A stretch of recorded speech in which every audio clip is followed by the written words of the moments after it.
It's time to chill out and get ready for a mediocre Q&A live stream. If you're old enough, grab yourself your favorite adult beverage, and if you're not, stick with apple juice. Put your feet up and relax. If you have any questions, feel free to ask them in the chat. And now let's cue up the intro music.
Hey everybody, how are you guys doing this evening?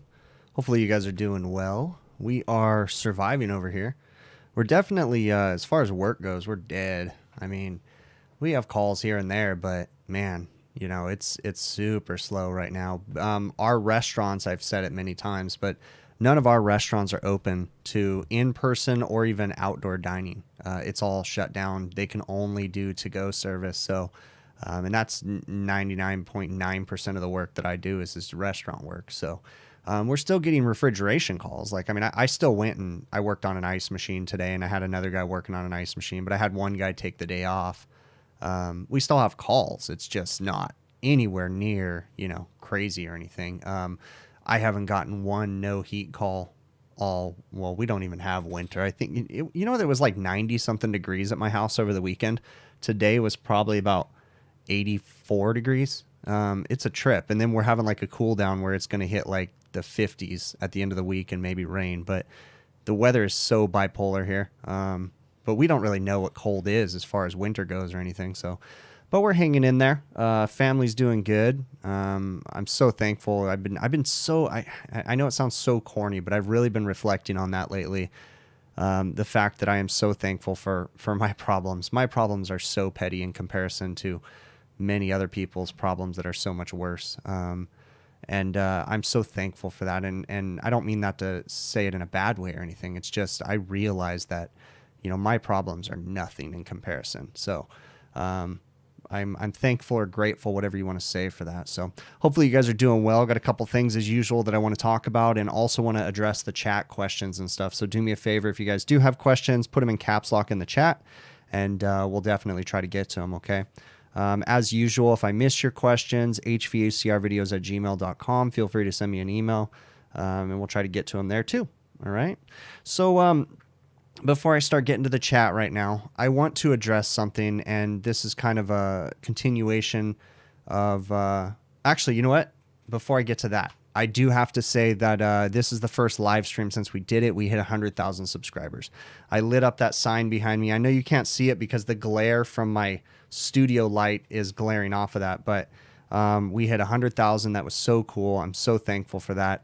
And then my buddy Rich that's in the chat right now, and my buddy Ike that's popping in and out of the chat right now. Between the two of them, Rich made this, fabricated it. Ike came up with the idea, this cool sign, and it says HVACR videos, my catchphrase, big picture diagnoses on it, and it says 100,000 subscribers on it. And I do have to say that that is far better than the diamond or than the play button thing that I'm going to get from YouTube. I don't know if it's a diamond play button or silver, whatever it is, that little itty bitty thing that I've seen pictures of from YouTube. This right here is so much nicer. I put some LED lights behind it, and it was a very, very cool present from you guys. So thank you very much. So yeah, since we hit 100,000 subscribers, I've been kind of thinking about a few things, and I do have to say, you know, I'm very grateful to hit the 100,000 subscriber mark. I'm very humbled by the fact that 100,000 people have chosen to subscribe to my channel.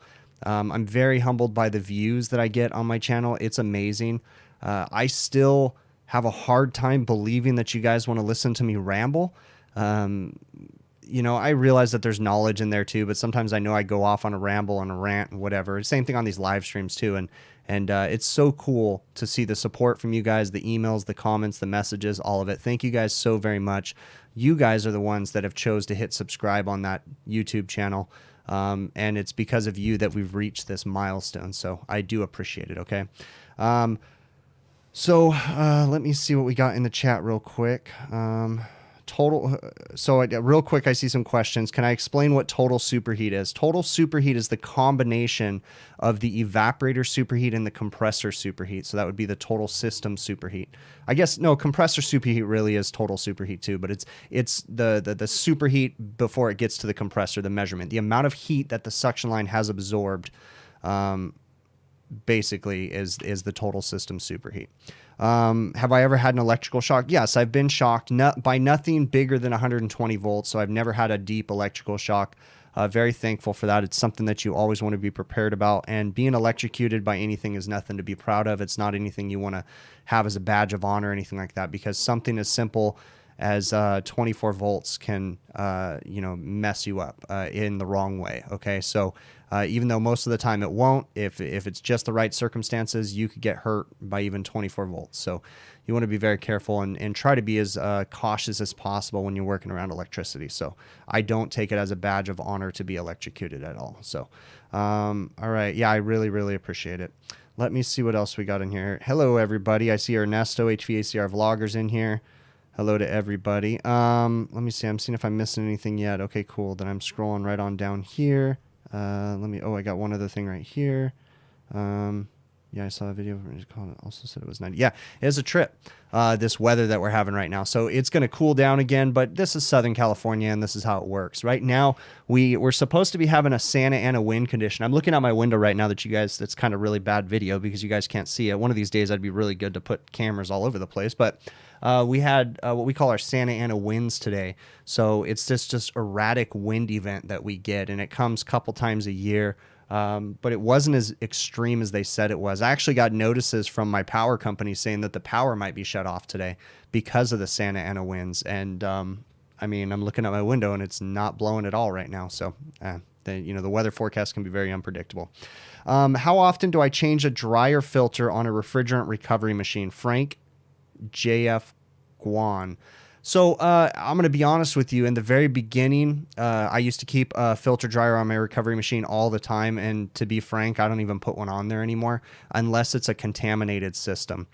If I find that my system is very contaminated, then I'll choose to put a filter dryer on there. But the filter dryers on the recovery process are actually a restriction that slow down the process.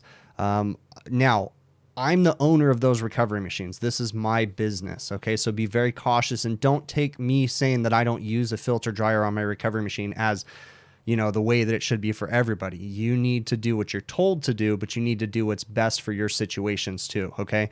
I don't, let's see what we got in here. I'm seeing what I'm missing. I don't have, Sorry, I saw a message come through on my phone right now. So I got distracted for a second, but oh yeah, so I'm not like this person that walks on water and does everything. Okay, I'm just a normal person, so don't take everything that I say in my videos to heart. Okay, let me see what I think I missed a comment right up here. I'm gonna try to find this. Yeah, I usually don't do this, but I'll do it real quick. Okay, so Robert from Ohio asked if I could say happy birthday to his son who's turning 8 years old, and happy birthday, bud. So, all right, let's get to my list of things. And have I ever miswired anything to the level of it blowing up? Yes, I have. I have not gotten it on film. I've done it on VFDs at least 2 times that I could think of right now, where I wired the incoming voltage to the outgoing. And when you do that on a VFD, it's not a good thing, and it will blow up, and it makes a large sound, you know, big boom, and smoke goes everywhere. I'm not talking like blowing windows out or anything like that, but yes, I have. You know, it's very important, you know, that we understand that mistakes are made by everyone, okay? And it's what we do when we make those mistakes. I don't think that anybody is ever going to be mistake-free, okay? Majority of my mistakes come from me cutting corners and being lazy, okay? I think it's a natural trait of people in general. You want to do the least amount of work possible to get the job done. At least I do. I don't know if you guys are like me. So, you know, it just happens. Okay. So I am constantly fighting myself to try to not cut corners. And it still happens to this day. I'm not this holy person that doesn't make any mistakes. I genuinely have to fight myself all the time, where I have to trust my gut. I've learned to trust my gut. But when I say, oh, it'll be okay, and then, you know, that little thing inside of me saying, no, you should probably put your service gauges on it. And then, you know, I'm just having an internal fight with myself. No, I don't want to put my service gauges on it, you know? And usually if I don't trust my gut, it comes to bite me in the ass after the fact. Okay. But, you know, I think the biggest thing is to try to learn from your mistakes. So I've made mistakes several times, wiring up a VFD thinking, hey, you know what? Yeah, this is where incoming goes and outgoing goes, and not paying attention and not reading the installation instructions. I am the worst at installation instructions. Very, very hard for me to get to open up a set of installation instructions. So I am definitely trying to work on that, you know, and it's a work in progress. I'm never going to be perfect. Okay. You know, and I say this quite often too. I make mistakes and I try to point them out as much as possible in my videos. I was actually having a conversation. Actually, today I was over at Refrigeration Technologies talking to Mike and John Pastorello. And we were just talking about mistakes, you know, and I was telling them, you know, I made so many mistakes, and especially early in YouTube when I was first making videos, you know, my first 1 or 2 videos, you know, I wanted to cut out every single mistake or thing I incorrectly said out of my videos. And I started to feel like an imposter syndrome kind of a thing, because I would get like comments saying, oh, this is great, and oh, you did a good job. And I didn't feel like I did, because I wasn't truthful and didn't show my mistakes. So I really quickly corrected that and started showing my mistakes in my video, probably to the point now that I show too many mistakes in my videos. Okay. I still make them. You know, again, we do everything we can to try to not make mistakes. It was interesting too, because there was a comment that I made on another YouTuber's channel about my mistakes and how majority of my knowledge has come from learning from my mistakes. And I was kind of criticized for saying that. You know, the person criticized me saying, hey, you know, you shouldn't brag that you've learned from your mistakes. You should, you know, learn from a school or whatever. And, you know, I learned from an institution too. I went to a school, and, you know, school knowledge has a place in your brain and it sits there. And in the way that I work is I have to get my hands on things and I have to experience things. I'm a hands-on learner. So, you know, while I'm learning with my hands, you know, the institution knowledge or the school knowledge kind of fills in the gaps and it makes sense. But really, I am a person that learns from my mistakes. Okay. And I hope that some of the mistakes that I've made, maybe you guys can learn not to do them, because I've made mistakes that could get people fired, you know, or get people hurt. I've done silly things.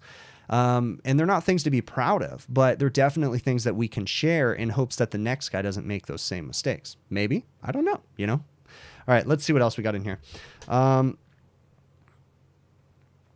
Pro C is asking, can I explain how I do cold weather charging on a system with a fan cycle and a receiver, such as a walk-in cooler? Well, that can be a very interesting dilemma, right? Fan cycle controls are not my favorite thing in the world to work on, okay? But When you have a fan cycle control, I mean, I'm not working in extreme climates, okay? The coldest it ever gets at my house is like in the 30s. That's extreme lows, okay? It doesn't get any colder than that. But on a system like that, what I'm going to try to do is go ahead and charge the system up and clear the sight glass, okay? That's the most important thing. I was talking with someone, because it doesn't have a head pressure control valve, it's just a fan cycling system, you're going to clear the sight glass, okay? But you got to be careful, though, because as your fan is cycling on and off, on and off, on and off, your sight glass is going to drain and then fill up and then drain and then fill up. So you need to try to block off the condenser, get that head pressure up, and get the fan motor to stop cycling on and off, okay? If you can, that's the best bet, and clear the sight glass. Now, I had an interesting conversation through comments with someone who was talking, actually, no, I didn't have a conversation. I wanted to have a conversation. It was another person that made a YouTube video, someone that's not in our normal circle of YouTubers. And I watched someone else's YouTube video, and he was talking about how, his words, you don't have to clear sight glasses and that you should always use subcooling, okay? So that can be very, very, well, that's not true, okay? When you have a refrigeration system that has an expansion valve, a receiver, and a sight glass, okay, your expansion valve is relying on the fact that you have a solid column of liquid going to your expansion valve at all times.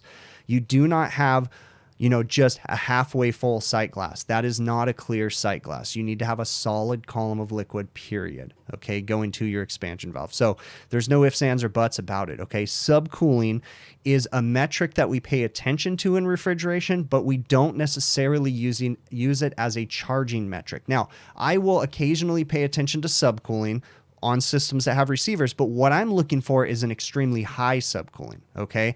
If I see subcooling in the 20s and 30s, then we have an overcharge situation more than likely, okay?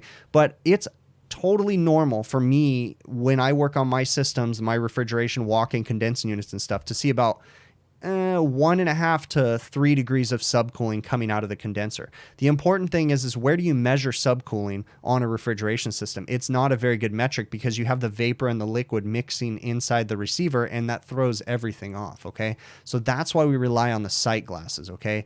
Now, if your refrigeration system, of course, has a head pressure control valve, you want to add the correct flooded charge. Check out Spoilin 90-30-1. I think I beat that topic to death, okay? But plain and simple, if you have a sight glass, receiver, and TXV, the sight glass needs to be clear, okay? It's ensuring that you have a solid column of liquid going to the expansion valve. You are not supposed to charge to 10 degrees subcooling and assume that that is correct. That is not necessarily correct, okay? Clear sight glass, period. All right, let's see what else. What else do we got going on here? Can a sight glass be added on a residential refrigerator out of curiosity? Chad, no, don't go adding sight glasses to any systems that didn't have them unless you really know what's going on. On a residential refrigerator, for the most part, they typically have capillary tubes. Capillary tube does not belong, or a sight glass does not belong on a system with a capillary tube. Unless it's an ultra fancy residential refrigerator that has a receiver, I wouldn't go adding anything. Now, another problem you have with a residential refrigerator is the refrigerant capacity of that system is very, very small. We're talking ounces, maybe 4 ounces, 5 ounces of refrigerant. Adding a sight glass to the system is extra volume that you're adding to the refrigeration lines, and it requires you to add more refrigerant to the system because it's going to try to fill up that void in the system. So you don't want to go adding sight glasses to anything that doesn't have it from the factory unless you really, really know what's going on with the system. So what about subcooling on a reach-in with no receiver for charging? You know there's a weight on the tag. Mr. Ice, I prefer on a reach-in with no receiver. Okay, I've seen this before. I have Delfield refrigerators, or I have like Tralson's notorious for doing this, for putting a expansion valve on a system with no receiver. Basically, in my opinion, they're oversizing the condenser to have the extra storage capacity so the expansion valve can throttle the refrigerant, right, and slow it down. I still don't use subcooling. I will look at it, right, but how do you know what the manufacturer had it leave the factory with as far as what subcooling they're asking for, okay? So in that situation, I'm going to weigh the charge in and benchmark the numbers. I know that doesn't sound very practical, but you really have no idea if you first walk up onto a system what it's supposed to be running at. Okay, so that's when you're going to look at your condensing temp and your evaporator temperature. And if you're seeing anything funky, I highly suggest dump the charge, recover it, and vacuum it down and weigh in factory charge, and then benchmark the numbers, write them down somewhere, you know, for the next guy. So that way, you know, okay, this is the operating pressures. This is where the system runs condensing temp, evaporator temp, subcooling. You can even measure superheat, but superheat's going to vary because it's an expansion valve system. So, yeah, I still don't really pay too much attention to subcooling. But again, it's not that I completely ignore it and don't ever look at it. I mean, I'll monitor the numbers, but it really doesn't do a whole lot when it comes to charging my systems, unless I see a super high subcooling, then I start to get concerned. So that's my personal preference. But remember, I said this in the beginning, I'm just a normal guy, okay? I am not the king of everything. I don't know everything. And I would caution everybody out there to be cautious about watching someone on YouTube and thinking that everything that they say is correct. Just because I have 100,000 subscribers or 5,000 or 10,000 and all these views doesn't mean that my stuff is absolutely correct. I have to say, there was a YouTube comment on someone else's channel. Long story short, there was some crap going on. But anyways, there was a YouTube comment where someone was defending me, and they used the fact that I had 100,000 subscribers to say, hey, look at this guy. He knows what he's doing. That's not necessarily true, okay? Because you can have a lot of subscribers and not know what the heck you're doing, okay? So don't trust just because you see someone, you know, you need to do the research yourself. Now, of course, if I give you advice, I encourage you to fact check that advice. You know, hey, if I say check this, check that, Google it, you know, look at the manufacturer, and you can usually tell what sounds correct and what doesn't sound correct, okay? But again, don't just trust everything that I say. I'm just a normal guy, okay? Just trying to share the little bit of knowledge that I do have, so. Is there a discount code for my merch on my website? Tried Big Picture, but it didn't take it. No, there is no discount code on my website. My website is just the straight across prices. I basically made those things as cheap as possible to where, you know, I make a little bit of profit on the stuff, but I'm not looking to break the bank. So, you know, but yeah, there's no discount codes or anything like that for my website. So the prices that are on there are just the prices. For the most part, unless you're in another country like Canada or some of the provinces of the U.S. If you're in the mainland continent or basically in the United States, shipping is included in the price of the merch. So, but if you're in Canada, there's a flat fee, and Guam, there's a flat fee and stuff like that. So, all right, maybe a dumb question, but when vacuuming a system, does it matter if the evaporator fans are running, say, airflow across the coil? Not really, Pro C. I've never really ran into a situation where I've need the evaporator fan motors running. You know, I guess if you have a lot of moisture in your system, but no, I'm trying to think if it would boil anything off. Not really. If you still had refrigerant in your system and you were trying to get vapor refrigerant out of the system, I guess. But no, it really shouldn't matter if the evaporator fan motors are on. What does matter is solenoid valves, though. If you're working on a walk-in freezer system and you shut off the power to the condensing unit, oftentimes it'll shut solenoid valves. Or if you're working on a walk-in cooler, it'll shut solenoid valves. So you want to make sure that if you do disable power to the system, that somehow you keep the pump down solenoid valves or whatever solenoid valves are in the system open, so that way you can evacuate through those valves. It gets really tricky when you're working on ice machines, because ice machines have multiple places, hot gas valves, solenoid valves, check valves, different things like that. So when you're working on ice machines, you need to lean on the manufacturer. Most of the time, they're going to tell you to do multi-point recovery and evacuations, where you get on 2-3 different places. And there's ways to hack that too. Manitowoc ice machines, you can go in there and you can enable all the relays within the Indigo board, and you can turn everything on essentially and evacuate for 15 minutes with everything enabled, but then it defaults back and turns everything off. Or you can use solenoid magnets. I've showed those many times in my videos, different things like that. So, all right, let's see what else. But it's not a dumb question, but what is the proudest moment of my career? The proudest moment of my career? That's a good question. You know, some of these questions, they're really good, but like I genuinely don't have an answer. What the proudest moment of my career is? I feel like my career is still so young. I mean, I've only been in the trade for, I don't know, 20 something years, 15. I'm somewhere between 15 and 20 years. I haven't really done the math officially. And I feel like there's so much more to my career. So I don't think there's something that I can say being the proudest moment. Let's see. What else we got in here? what would I consider a complete PM on a reach-in cooler? Well, basically, it all depends on what the customer wants. I get people emailing me quite often saying, hey, what should I do for a PM on this particular system or this particular customer? How much should I quote a PM? That kind of stuff. It really depends on what the customer wants. I will typically lay out to the customer, look, what do you want to do? I mean, do you have a budget that you want to work within? And then usually if they give me a budget, then I could say, okay, this is what we can do for that budget, and it's based off of time and materials for me.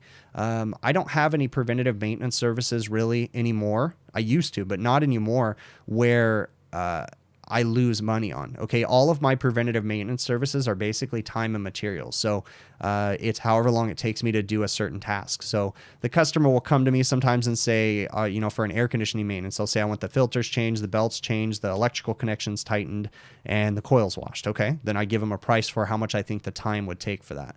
As far as a reach-in cooler, I mean, in a perfect world, you're going to clean the condenser, blow out the drains, tighten all the electrical connections, make sure the door seals are working. You're going to spend an hour or two at least doing that per cooler. If you do multiple coolers in a cook's line, you can probably consolidate some time there. But yeah, it's just really time and materials based for me, and are you going to use coil cleaners and filter medias and different things like that? I typically, in a preventative maintenance service, am not doing any service work on a reach-in cooler. So let's say I go to do a preventative maintenance for a customer and I go there and the reach-in has a problem, like it's all frozen up. That's not part of my PM service for the customers that I have right now. I haven't quoted any repair time in my PM work. So if I walk up and it's iced up, then I say, hey, you need to place a service call for the iced up situation. That's not going to be the part of the PM price. I can do that, and then, we can PM the rest of the equipment. But I'm not doing repairs in my PM service unless the customer said that's what they wanted, right? I don't have any all-inclusive kind of stuff or anything like that. Let me see what else we got going on in here. Is it not safe to change an expansion valve while the evaporator fan motors are running? John Deere fan, I mean, it depends, dude. I mean, sometimes you can get, for instance, if I'm working on a walk-in cooler and I don't want to put a solenoid magnet on it, I might leave the evaporator fan motors running and purge nitrogen through the system after I've recovered all the refrigerant and brazen the expansion valve with the evaporator fan motors running. For the most part, in most of my situations, I'm not working right next to a fan motor that's going to chop my hand off. And I don't even think I really have any fan motors that move that fast that would rip my hands off. I mean, big blower assemblies and stuff, but evaporator fan blades, I mean, they're gonna hurt you, but it's not gonna rip your arm off or anything like that. The ones that I work on, but still, you have to judge that situation when you're there. So let's see. Describe a typical day for one of my techs. Start time allowed in the office, etc. Are any of them allowed to quote high repairs on jobs? No, my technicians don't quote repairs. We quote the repairs in the office. My technicians leave the office in the morning right now because we're kind of slow. Everybody meets at the office around 8 a.m. and then we dispatch from there. They go out to do a service call. As far as my techs, they start getting paid the moment that they leave the shop and head to their first call. They get paid from port to port from call to call until the last call of the day. They do not get paid to drive home. So my techs, really, their responsibility is to go out to the service call, look at the equipment, figure out what's wrong. They'll usually call me and talk to me about the repairs that they recommend. We don't have them quote anything in the field. They'll usually call us. We usually do ask them to go ahead if they know we need parts and stuff to give the manufacturer a call and give us part numbers. But even in the office, we order the parts for the most part. We've realized that with us handling the quotes in the office and with us handling the part ordering in the office, it eliminates a lot of mistakes. Okay. It does put more work on us in the office. I'm out in the field too, so I do some of the ordering, but for the most part, my dad is the person that's in the office and he does the part ordering and stuff, and quoting and things like that. When it comes to big jobs, I get in and quote those, but my dad will usually quote the little stuff. And then if we're doing walk-in replacements and exhaust fan replacements and stuff like that, then because I'm the one in the field, so I know what the time it takes to do the big jobs. So I'm the one usually quoting those. So, all right, let's see what else we got in here. Do my techs take their vans home?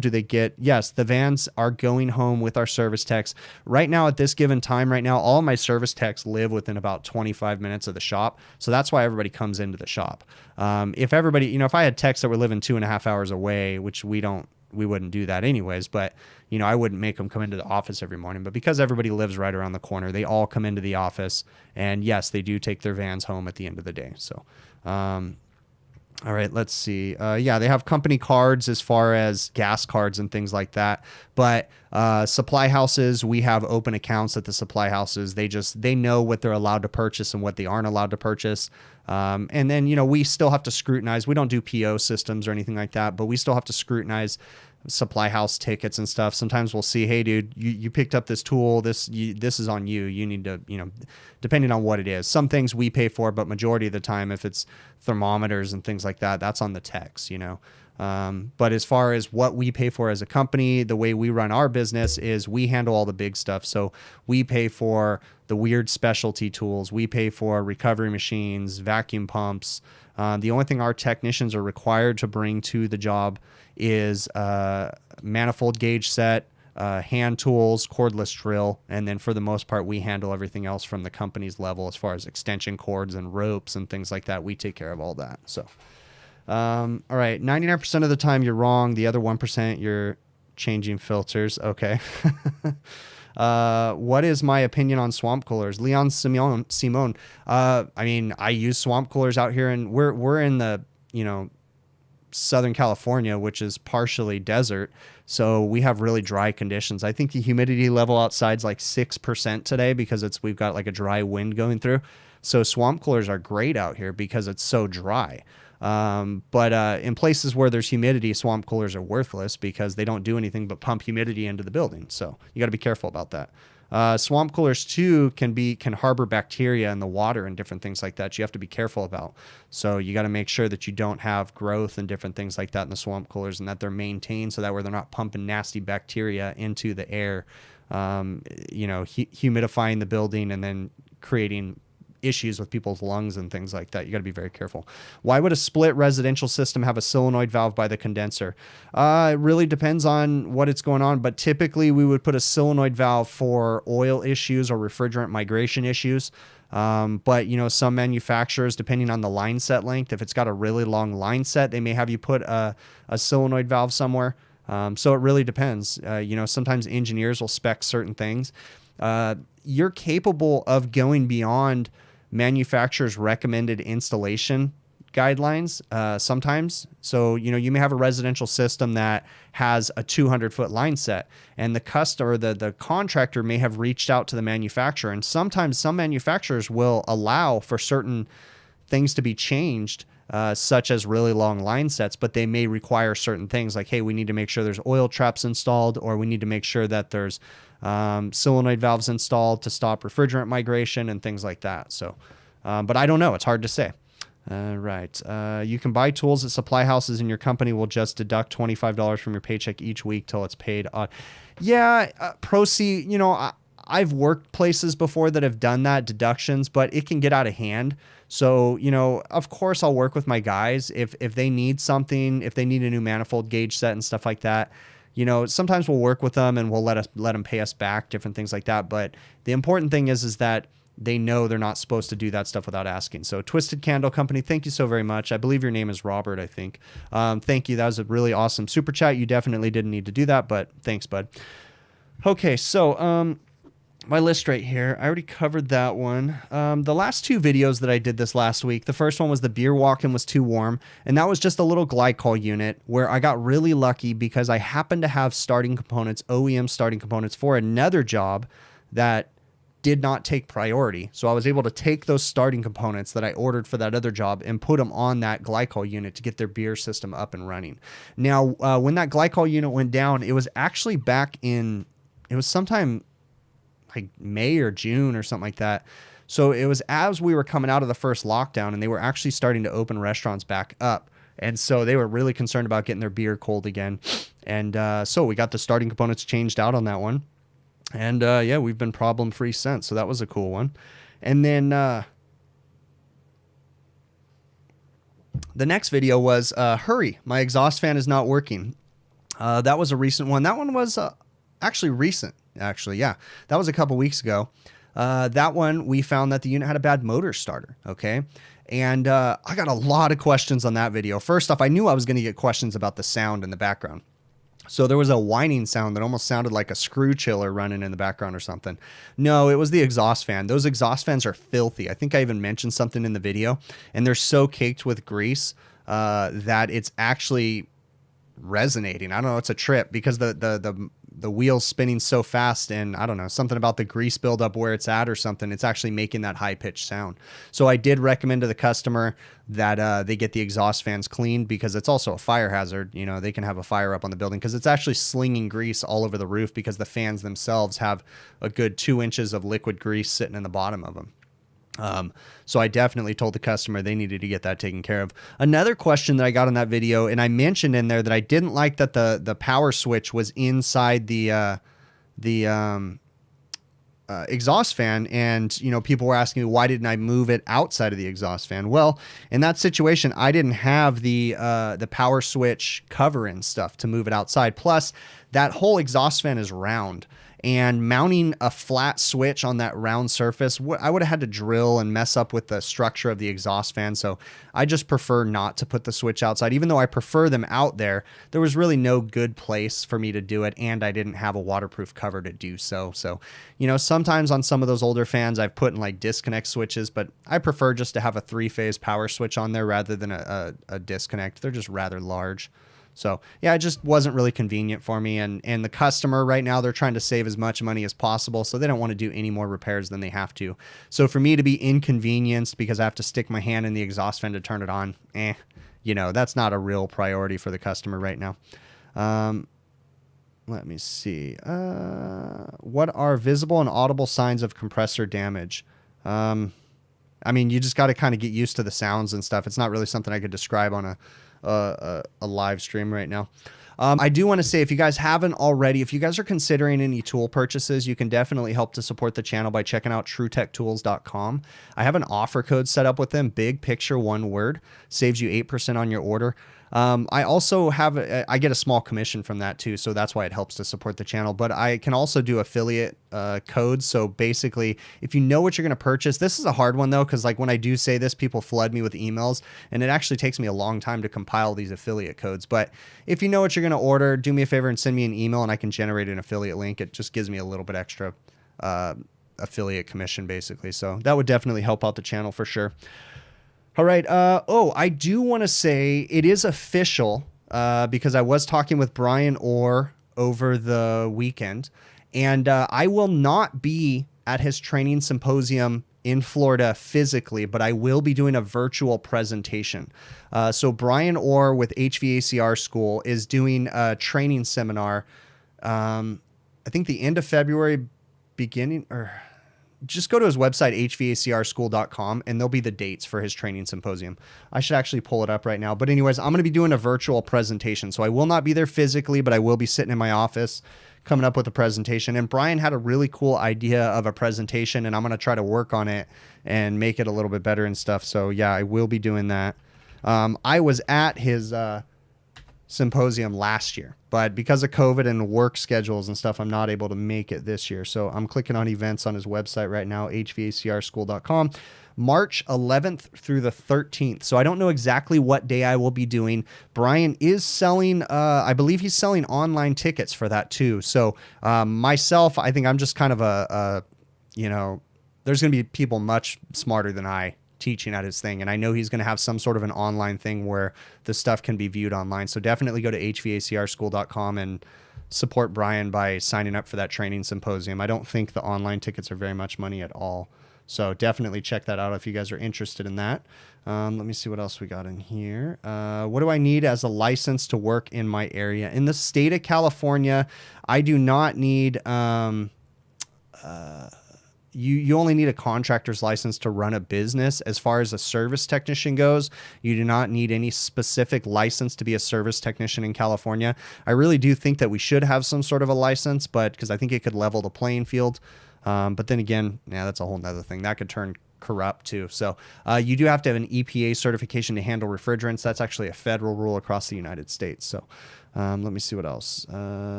What am I missing in the chat right now? Right on.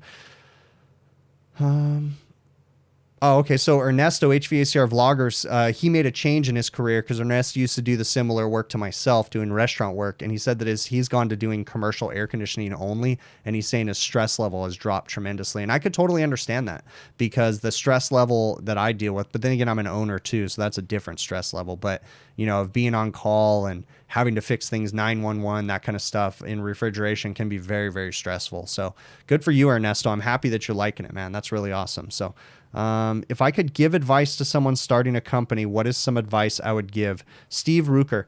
I'm certainly not qualified to give advice for financial or anything like that. Okay. The best advice that I think I would give is to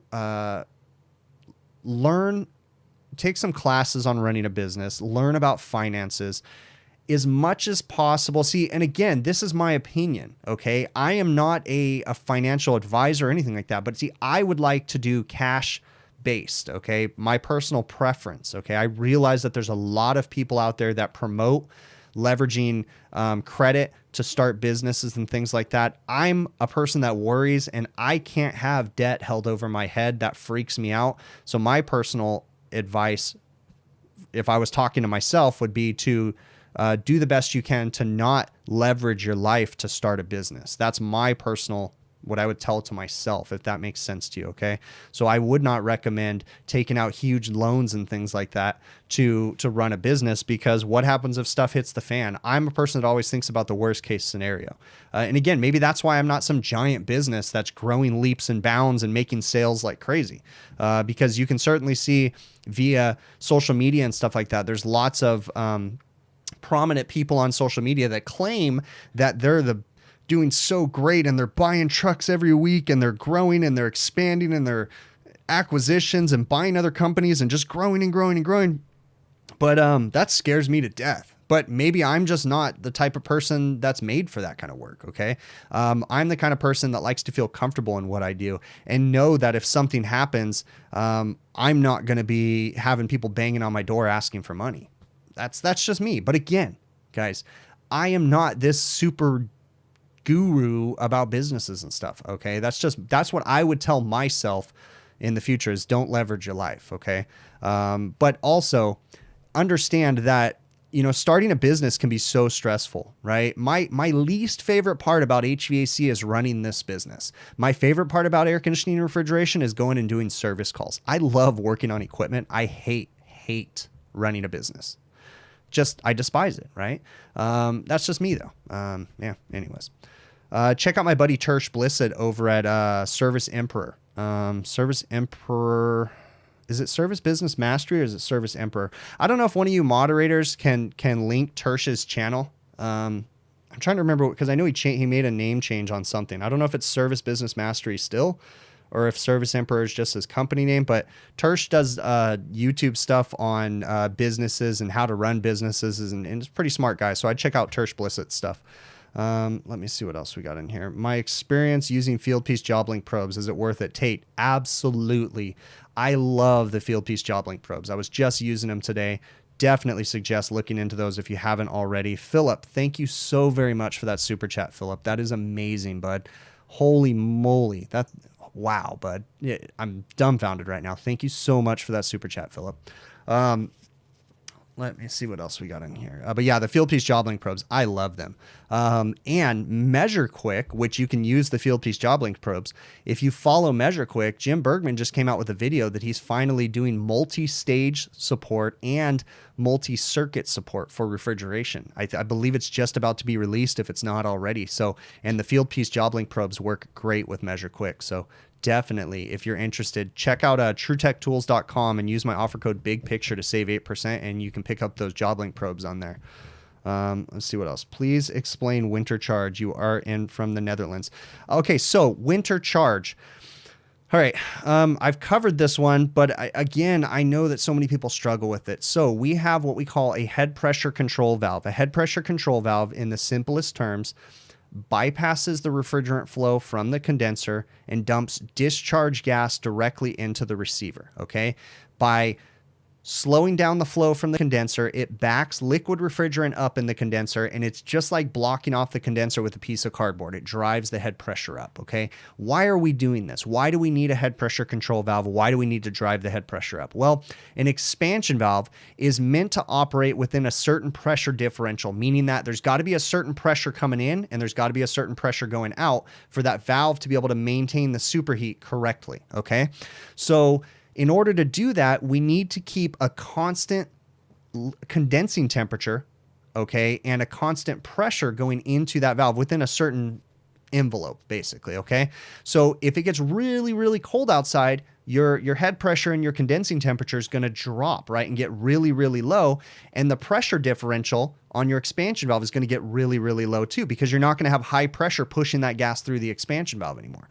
So the head pressure control valve is there to maintain that pressure differential across the expansion valve, okay? But I said in the beginning, the key thing is to understand when that head pressure control valve opens and starts bypassing, it dumps vapor refrigerant into the receiver. Well, there's a problem because our expansion valve needs 100% liquid going to the expansion valve. So if we dumped vapor refrigerant into that receiver and vapor refrigerant went to the expansion valve, well, then the expansion valve wouldn't work correctly anymore. So we have to have extra refrigerant in the system. Now, there's a term that was made a long time ago called the winter charge. And I kind of think we need to change that term because too many people get confused by that term, okay? Winter charge does not imply extra gas that you add to the system for the winter. No. Let's call it the flooded charge, okay? The flooded charge is the refrigerant that is only used when the head pressure control valves bypasses, which is typically in the winter, okay? So that refrigerant is sitting in that receiver all year long, just waiting to be needed, okay? Now, that extra refrigerant, hold on.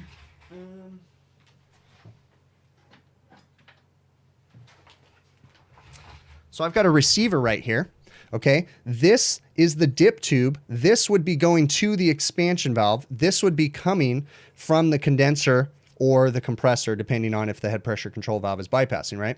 So this right here dumps vapor refrigerant in here. But the problem is that we need to make sure that this dip tube is always pulling liquid refrigerant from the bottom. So if we're dumping vapor refrigerant into here, we need to make sure that we have what we call a liquid seal or refrigerant that's sitting always below that vapor port right there to make sure that we're always pushing liquid refrigerant down into the system. That extra refrigerant sitting in that receiver would be your winter charge, okay? Feel free to send me an email. We can talk a little bit more. I almost forgot about this. My buddy Ray sent me this package, and he asked me if I would open it on the live stream. So I'm going to go ahead and open this right now. So this is from my buddy Ray, and I really don't know what this is. And let me see. So this is a... Oh, that was really nice. Ray had this made for 100,000 subscribers. Hold on.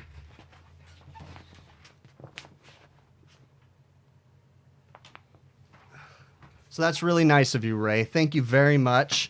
He had this made for me. That was really, really cool to celebrate my 100,000 subscriber mark. And I had it sitting on my desk right here and almost forgot to open it as we're going through the stream. But Ray, that was really cool of you, bud. Thank you very much. So that's from my buddy Ray Orton. All right. Let's see what else. So hopefully that helps with the winter charge. Can you get an in-depth video on installing and commissioning an economizer? If I ever get the opportunity to do it again, I certainly will work on that. And let me close my knife before I cut my hand off. Has my father been a technician? Yes, my father was a technician. I learned pretty much the base of my knowledge from my father growing up working for my father as a kid. So when I was a little kid, I used to sit on his tool bucket holding his giant mag flashlight so that way he could see what he was doing, and I grew up in the trade. My father taught me everything, and then, you know, I kind of built from that and expanded my knowledge. But yes, my father was a technician. He's not really in the field per se anymore. He was in the field for a while, but he hasn't been for years. So let's see what else we got in here. Stick it on the van. Yeah. So do I use a Hall sensor tool when checking if a valve is active? No, I've never really used those magnetic tools to see if solenoid valves are active and stuff. I've seen people showing them before, but I've never personally used one. Will I bring my dad to the show and talk about his life experience? I don't know if my dad is really interested in that, to be honest with you. Of course, I'd ask my dad if he wants to come on here, but to be honest with you, I don't think he would be interested in coming on the show, but I would certainly ask him. So let's see. Support. Okay, cool. So let me get to my list of things to talk about here. Something that I want to talk about. We have a lot of changes coming in the trade, guys. I have talked about it so many times about all the different flavors of refrigerant we have out there, right? So we have so many different refrigerants that they actually had to eliminate all the refrigerant colors on the cylinders. So if you don't already know this, every single refrigerant cylinder will now be like this monotone beige gray color from this point forward, brownish grayish color. And they will all be the same color. And the reason why is because there's so many different refrigerants, they literally ran out of colors. If any of you guys know what I'm talking about, 407C is the exact same, or was the exact same color as R404A. 407C is an air conditioning refrigerant meant to replace R22. 404A is a medium temperature and low temperature refrigerant for for the cold stuff. So we have so many different refrigerants out there. And then on top of that, we have all these new changes coming. Okay, so there's a whole bunch of stuff rolling down the pipes right now. And of course, it always starts in California, guys. But California has some mandates, and it will be spread across the United States sooner than later, okay? Where we are very concerned about global warming potential, okay? And basically, California, I have a sheet right here from my local supply house. And let's see, on effective 1/1 of 2022, so this is January 1st of next year, new and fully remodeled facilities, this includes retrofits, okay, of systems that contain more than 50 pounds of refrigerant the refrigerant has to have a global warming potential below 150 GWP. Guys, that basically means that everything in supermarkets is going to have to be CO2, propane, or some other new refrigerant that has a GWP below 150. That's insane, guys. And right now they have it set at the 50-pound mark. That will hit retail. I mean, and see, here's the thing that doesn't make sense too. This says retail food facilities and supermarkets. So that it's hard to say, what do they consider retail food facilities? Is a restaurant a retail food facility? But that's kind of crazy to think anything over a 50-pound system charge is going to have a global warming potential of 150 or less, okay? With that being said, there's also new requirements coming out for air conditioning systems. By 2025, all new air conditioning systems must use a refrigerant that has 750 GWP or below. Guys, that basically means that A2L refrigerants, mildly flammable refrigerants, are going to be in all of your air conditioning systems. They're already starting to roll it out right now, things like R32, and then there's a replacement for 410 being drawn, Carrier adopted it, 452A or B or something like that. But we have to understand that with this change, with all these new refrigerants coming out, we have to pay attention to what we're doing. Now, in the restaurant refrigeration sector that I work in, I work with flammable hydrocarbon refrigerants. So pure unodorized propane is in majority of my refrigerators now, okay?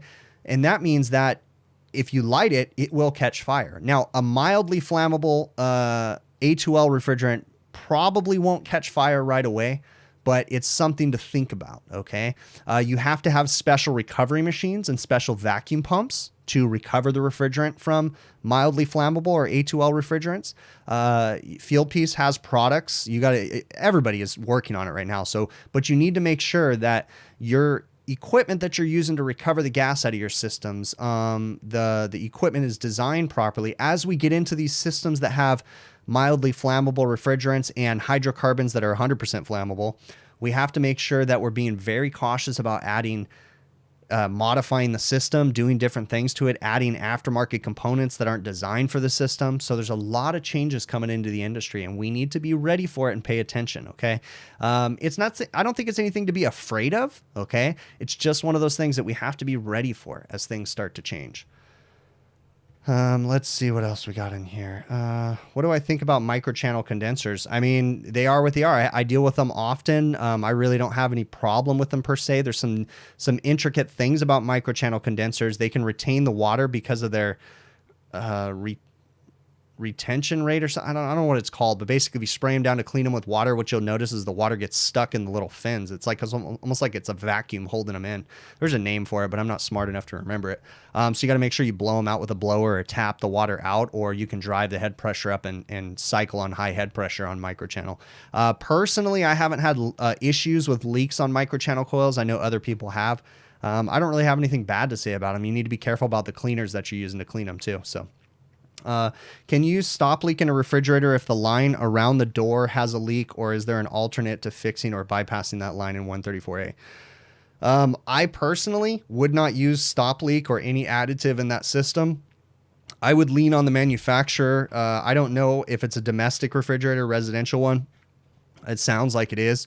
I would not suggest that you cut that out of the system because number one, that I'm guessing that can act as a door heater because it's probably taking discharge gas from the condenser running through the door, and that's probably also affecting the efficiency of the unit by essentially subcooling that refrigerant before it goes to the condenser. So I wouldn't suggest doing that. If it does have a leak there, I don't know, man. You might have to replace the refrigerator. Those things are kind of throwaway anymore, these domestic residential refrigerators, but let me see what else we got. Are scroll compressors better than DC inverter ones?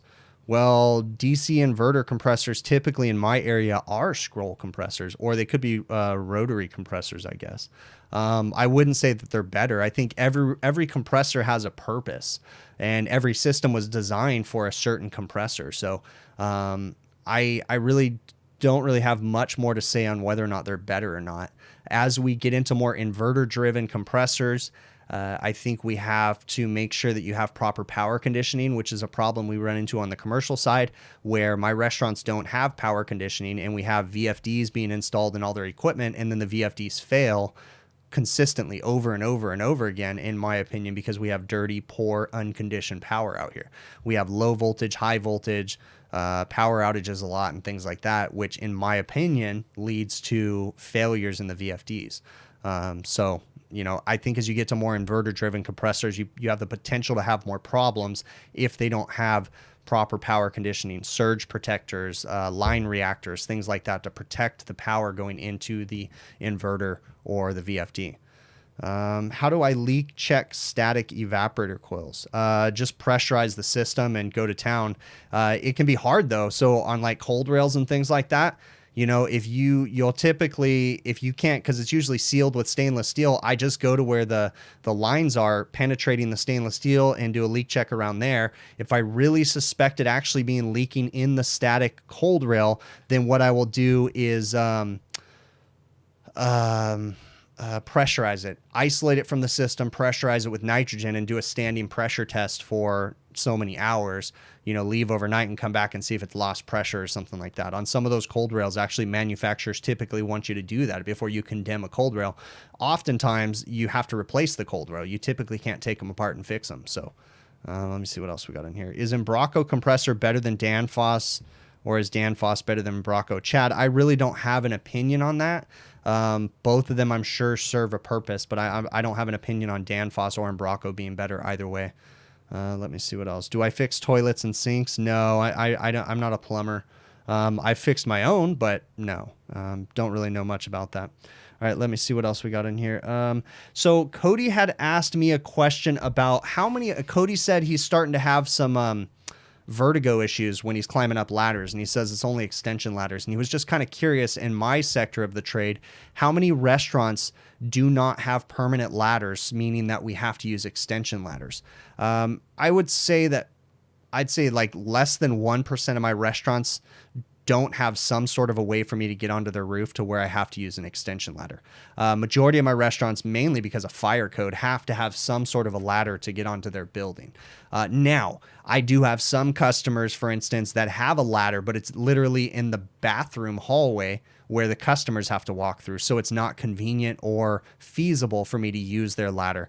I often will use my extension ladder because it's more convenient most of the time than the customer's roof ladder that's attached to the building in some sort. So if it's on the outside of the building, they're usually easy. But for the most part, I prefer using my extension ladder. And as far as, having vertigo issues and stuff, you're going to need to get over that. And you need to learn to trust your equipment, because I'm so used to my extension ladder. I know how it flexes and it doesn't even faze me. And it's funny because I'll be working with someone, they'll come on a job walk with me or something, and they'll climb my extension ladder and they instantly freeze when they get to the middle of it because it flexes. And I tell them all the time, dude, that's what the ladder's meant to do. If it didn't flex, that's what I'd be worried about. Give it, relax. It's meant to hold your weight.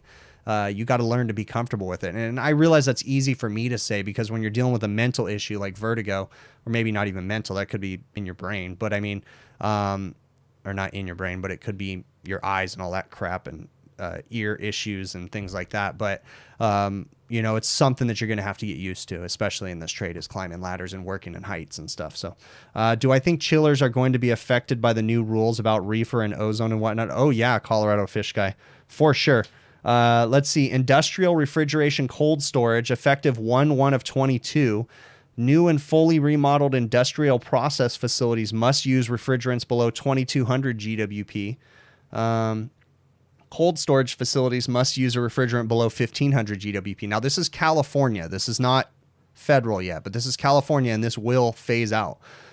Stationary air conditioning systems, 1/1/23, have to use 10% of the 410A. If they continue to use 410A, 10% of it has to be reclaimed and cleaned before it puts into the system. So, it's going to affect chillers. It's going to affect everything. The bottom line is that too much of the refrigerants is going into the ozone and, causing issues and stuff like that. So that's why they're the global warming stuff and all that. Bottom line, though, whatever your opinion is on global warming and all these different things, is we really don't have a say in the matter. It is what it is. These are the rules coming out. Whether you believe in global warming or not, we just got to learn to deal with it. This is what we have in front of us, and we have to follow these rules. So, you just got to kind of get used to it. Have I considered taking a course on VFDs? If I worked on them anymore, I certainly would. I don't work on them enough. Most of the VFDs that I do work on are already programmed, and I'm not making changes to them. They're OEM spec VFDs that are supplied by the manufacturer. I'd totally be open to taking a course on them. Sure. All right, let's see what else. Will the new California reefer stuff affect ammonia systems? Ammonia systems are part of the refrigerant that they, especially with cold storage and stuff like that, they want things to be natural refrigerants such as CO2 and ammonia. So, yeah, I mean, I don't think it's going to change people using ammonia. I think you're going to start seeing more, well, ammonia is a tricky one. Even though it's a lot safer for the environment, it's not really something that you want in areas that have people in them. So, all right, let's see what else. Train is already testing with new refrigerants. Yeah, a lot of manufacturers are definitely doing it. What type of compressors do I like? When at all possible, I like working on the Copeland scroll compressors because I'm comfortable with them. So let's see what else. Jesse asks if I recommend a specific HVAC program for him to get into. Now, I don't have a specific school that I endorse. I don't have a school that I say everybody needs to go to this school. But what I will say, as far as any HVAC education, if you guys want to get into the trade, remember, just like going for a job, you want to interview the school, right? And you want to make sure that it's a good fit for you. I would highly, highly suggest, this is what I would tell myself if I was explaining how to get into HVAC, okay? I would suggest do not pay up front. Do not sign long-term commitments to be enrolled in a school. Take out big loans to get enrolled in a school until you know that this is absolutely what you want to do. Before you sign up for a private school that's going to give you an 18-week course, you need to understand something, okay? HVAC is something that's going to take a very long time to learn. You are not going to learn to be an HVAC technician in 6 months, 12 months, 18 months, or even 24 months. You are not going to be an expert HVAC technician ready to start your own business in that time frame, okay? There's so many different aspects of this trade. So don't let a school sell you on the fact that you pay $1,500 or $15,000 and you will be educated and working in 6 months. That's a load of BS, okay? I'm sure they can get you a job. Will that be, is that a true career placement, or are they just placing you in a job, okay? So be very cautious about signing up with a program that guarantees all these things that almost seem too good to be true, okay?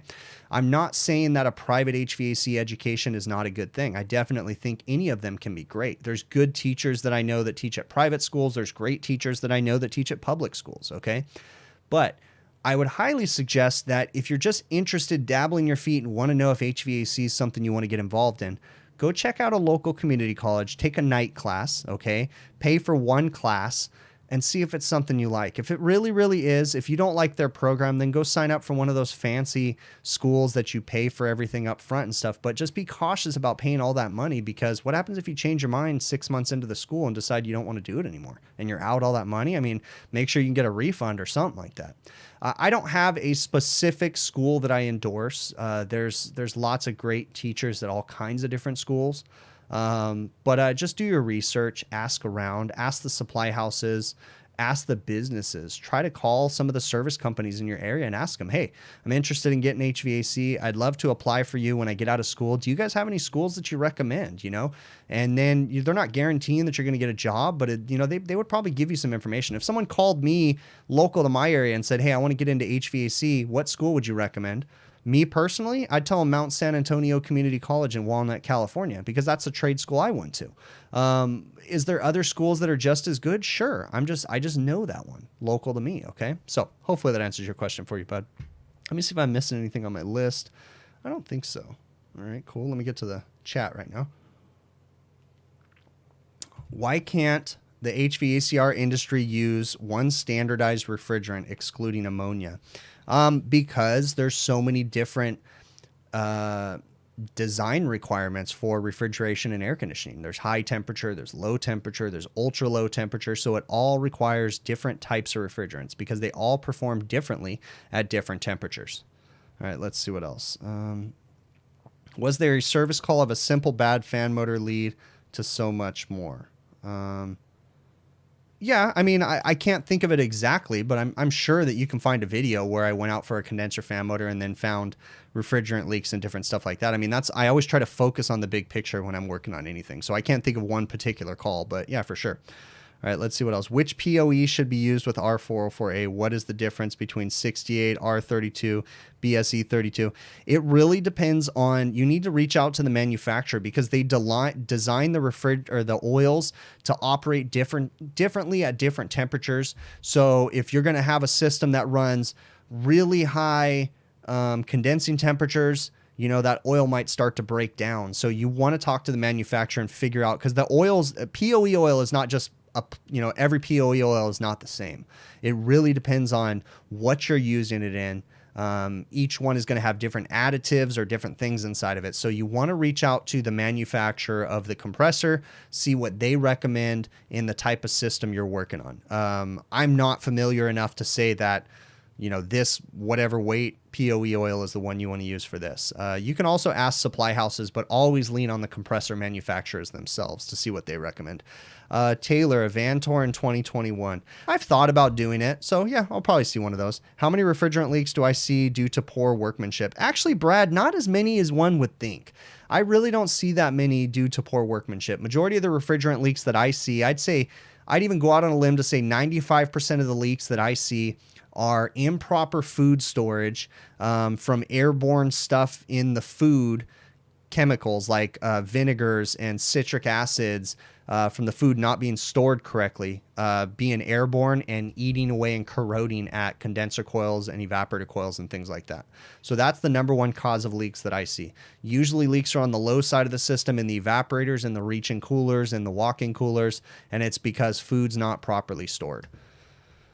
To all the HVAC savvy techs, any input on head pressure or liquid temperature for refrigeration? You heard? I don't know anything about that. So let me see what else we got in here. Mobile One full synthetic. There you go. Joe Shearer says Mobile One full synthetic's perfect for everything. I do use Mobile One synthetic in all my vehicles, but that's a whole nother note. Let me see what else. Wouldn't cycling on high head pressure to clear a microchannel be hard on a compressor? Wouldn't cycling on high head pressure to clear a mic. I don't understand what you're saying there, Mike. Can you rephrase that? I don't get what you're asking. Is a cap tube better than a TXV, or is a TXV better than a cap tube in a 5-ton mini split?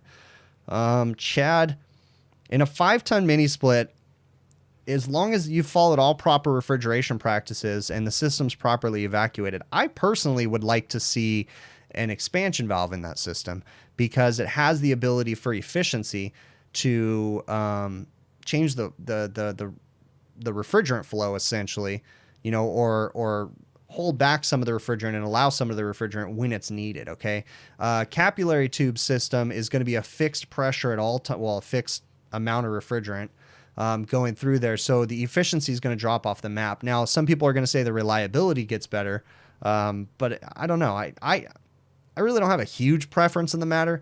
I would just say stick with whatever OEM says. On a mini split, I wouldn't suggest making any changes.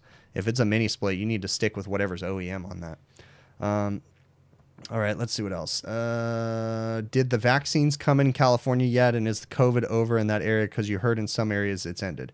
No, COVID's just starting here. It's going crazy right now. They're starting to vaccinate some people, but it's crazy. So no, it's nowhere near being done here. Any update on shaving challenge sent to Bill? I have no idea, but that was just a joke. I don't think Bill's never going to shave his beard. So what do I think is a fair hourly pay for a mid and experienced tech in Georgia? Bud, you're going to have to reach out to someone that lives in Georgia. I have no idea what the pay rate is in Georgia. So it's hard to say. All right, let's see what else. Why does Bill still have a beard? Yeah, Bill will never shave his beard. Chris's School of Big Picture with Chingus 101. That's right. Can I explain an EPR valve, evaporator pressure regulator? It's there to, I'm not even going to go there because I'm not a supermarket guy, so I'm not going to try to butcher that thing. Go check out, go to Brian's website, hvacrschool.com.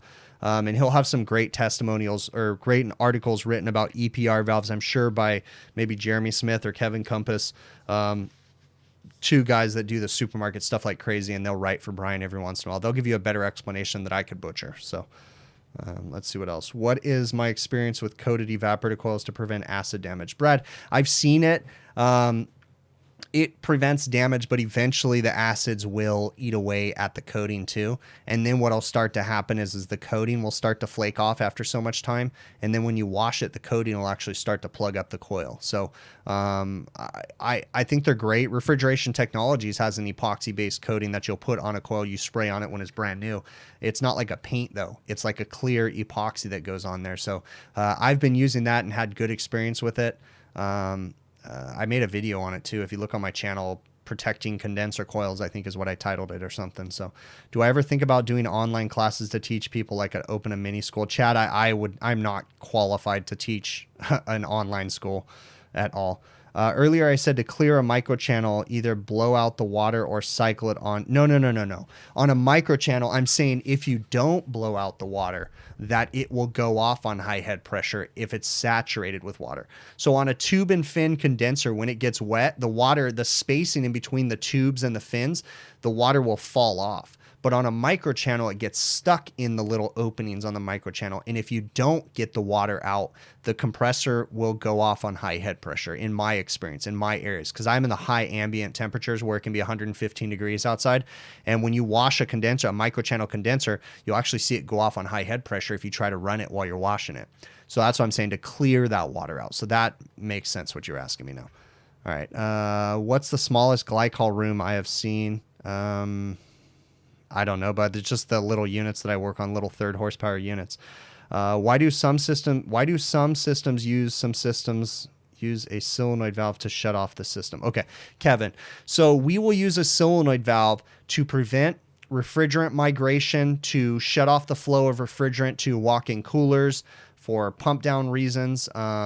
That's typically what we do it to temperature control. So because what can happen is if you have a condensing unit outside and you have an evaporator inside, the refrigerant can migrate from one area to the other. So we'll typically use a pump down solenoid that shuts off the refrigerant flow. So that way the refrigerant can't migrate from one place to the other.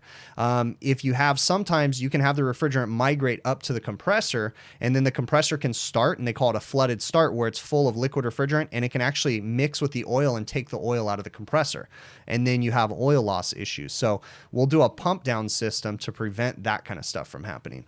Am I going to mandate my employees to take a vaccine? You're scared yours will. That's not a decision we've made at this point in time. And yeah, that's not anything I'm even worried about right now. The way that I look at it is here in California, I'm gonna be practical. I don't even want to take the vaccine right now. In the future, sure, right? But it's still too new for me. And I don't get political or anything like that. But the way that I look at it is, in reality, I'm not even eligible for the vaccine because I'm a nobody, right? So I'm not even eligible for the vaccine for 6 to 8 months anyways. So I'm not even going to sweat worrying about anything until that time comes. So let's see what else. How will a microchannel perform in a hurricane or heavy rain? Will it go off on high head pressure? That's hard to say. I don't know, but I don't deal with those situations. Has a compressor locked up in front of me? No. Did I ever? Yeah, I already did that. Okay, cool. So I've about run out of things to talk to, guys, and my throat's kind of hurting right now. I think I caught herpes, so it is time for me to wrap this one up. So I am going to go ahead and cue up the outro music. If I can do that one, intro picture there.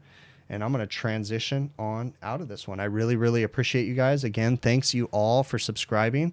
You guys are awesome, and we will catch you on the next one.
I just got to say one thing before I go. All this craziness going on, I can't help but say this.